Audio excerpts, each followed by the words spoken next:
நானே ஊழியத்துக்கு வந்து என் சரீரத்தை நானே ஒடுக்கினேன். என்னை யாரும் ஒடுக்க சொல்லலை, யாரும் கட்டி இருக்க சொல்லலை. நான் பரலோக ராஜ்யம் அந்த இயேசுவோட போய் இருக்கணும்னா இந்த பூலோகத்தில் நான் என்ன செய்யணும்? கொடுக்கணும். அல்லேலூயா. இந்த மண்ணுக்கு வந்த சரீரம், இந்த மனிதர் கொடுத்த சரீரம், நம்ம அப்பா அம்மா கொடுத்த சரீரம் இந்த மண்ணுக்கே போயிடும். ஒரு நாளைக்கு செத்துருவோம். சாக மாட்டோமா? யாராக இருந்தாலும் ஒரு நாளைக்கு சாபம். அந்த சாகிறது என்னைக்கு சாகிறோம்ன்றா தெரியல. ஆனால் அந்த சாவு வரும்போது இந்த சரீரம், அப்பா அம்மாவுக்கு கொடுத்த சரீரம் மண்ணுக்கு போயிடும். இந்த ஆத்துமா சொர்க்கத்துக்கு, கடவுள் கொடுத்த உயிர் கடவுள்கிட்ட போகும். அப்போ இந்த கடவுள் கொடுத்த உயிர் கடவுள்கிட்ட போகணும்னா இந்த உலகத்தில் நீ என்ன செய்ய வேண்டியிருக்குது? ரொம்ப கையொடுக்கி கால் ஒடுக்கி மனசை கட்டுப்படுத்தி இச்சையை அடக்கி நீ வாழணும். புரியுதா சொல்றது?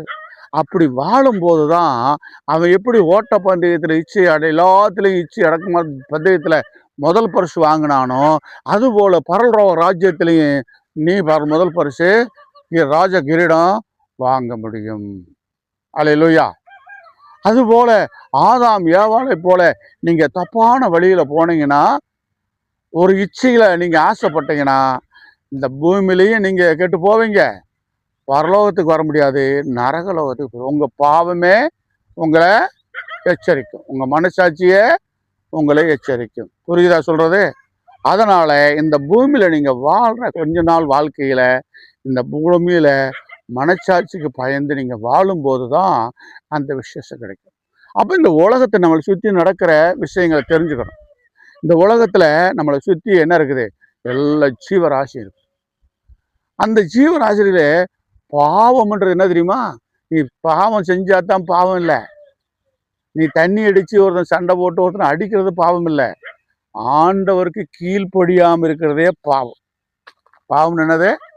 ஆண்டவருடைய வார்த்தைக்கு நீ கீழ்ப்படியாமல் இருக்கிறதே பாவம்னு வேதம் சொல்லுது. அப்ப இந்த வேதம் என்ன சொல்லுது?